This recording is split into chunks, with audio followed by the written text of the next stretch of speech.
We've been following the United Methodist discipleship ministry. They kind of present you topics based on the readings. And I really like the topic about worshiping with rejoicing. And we started, it's been a long time, talked about the gathering, and then we talked about the call to worship, and then we talked about confession, and talked about how important preaching is in our worship. And last week we talked about benediction, and then I continued saying the church service does not end, the worship doesn't end at benediction. The formal part of the service has ended, but then we go forth to then continue the worship. And it's very interesting as we read that story in bits from how the temple was dedicated. I would like to encourage you, if you can, just when you get home, read that dedication of the temple, read that prayer.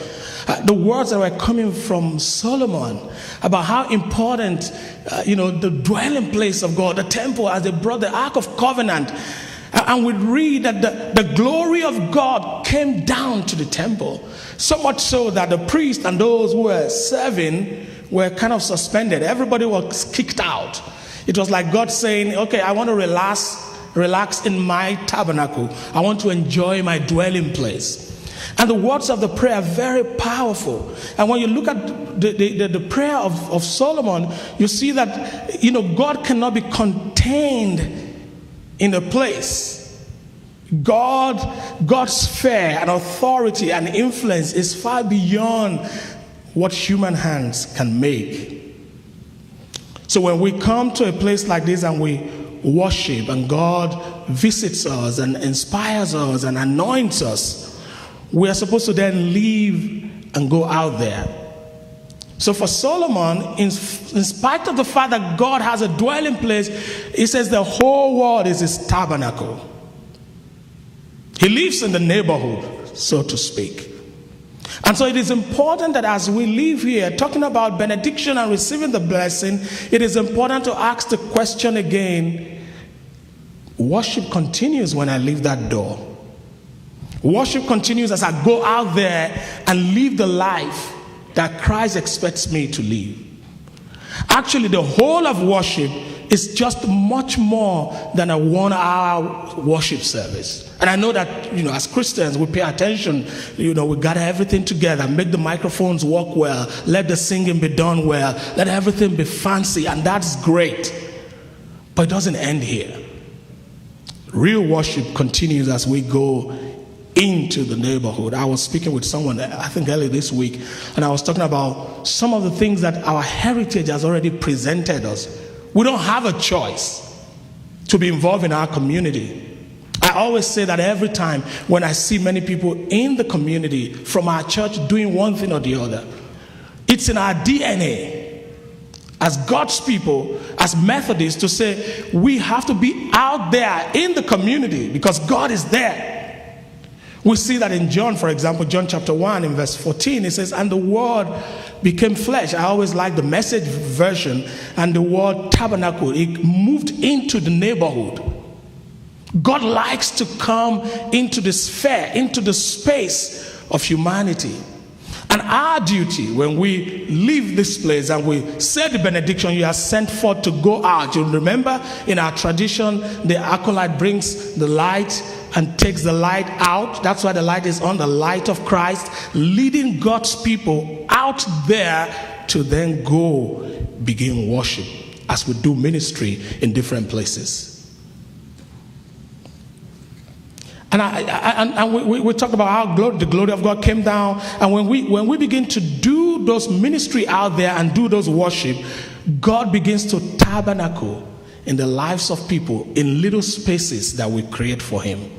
I'm glad the college students are here today. As I said last week, as you get into the classroom, as you do your assignments in the labs, as you are on the sporting team, you bring Christ into that space. And people begin to experience Christ. It's an act of worship. So worship does not end here. It doesn't end at the door. It actually begins at the door. And I'm so glad that this week we continue to expand our influence as we begin our youth group, the various youth groups. And the Sunday school classes for children and the one we have for adults. I know one of our members today who started coming to church to the Sunday school class. Never showed up in this building, but just came to the Sunday school class.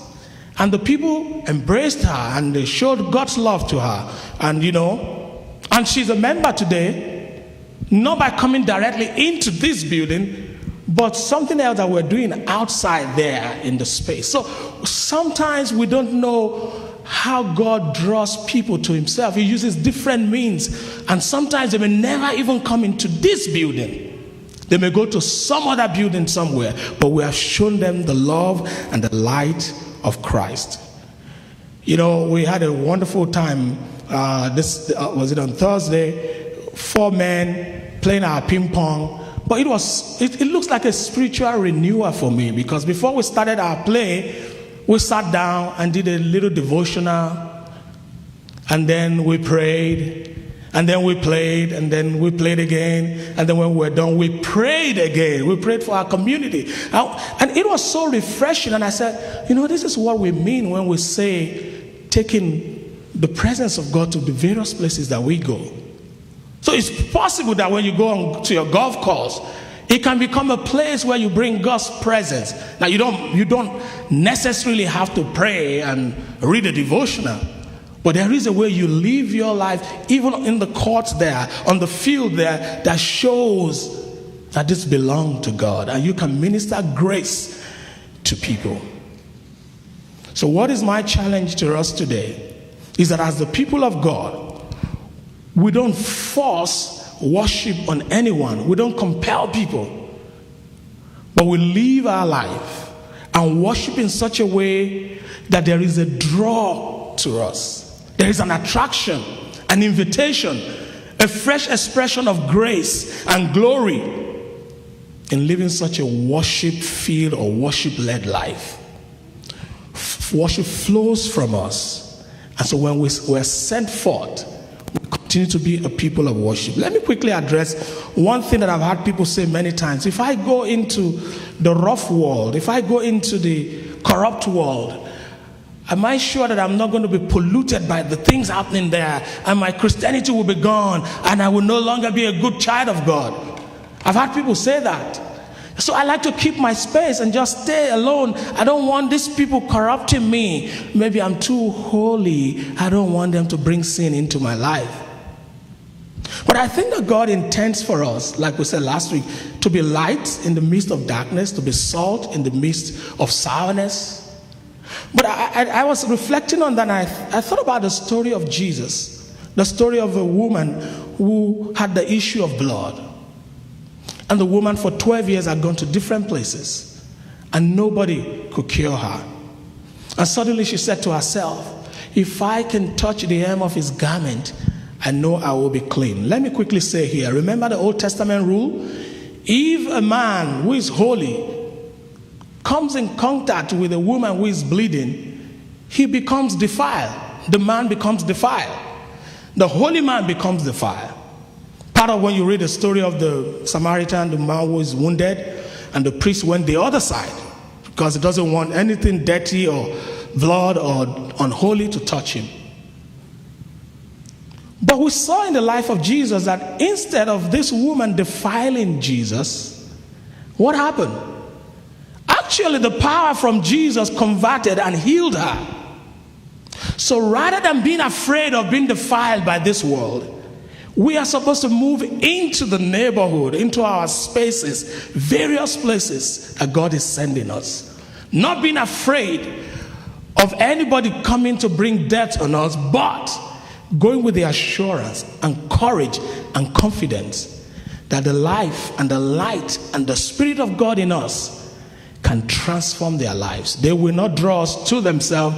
We will draw them into the light, because light is always stronger than darkness.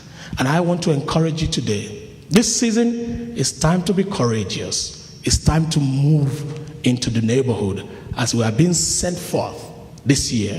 Students, staff, administrators, parents, grandparents, everyone. Let's look for spaces where we reveal the love of Christ to all the people that we meet around us. Thanks be to God.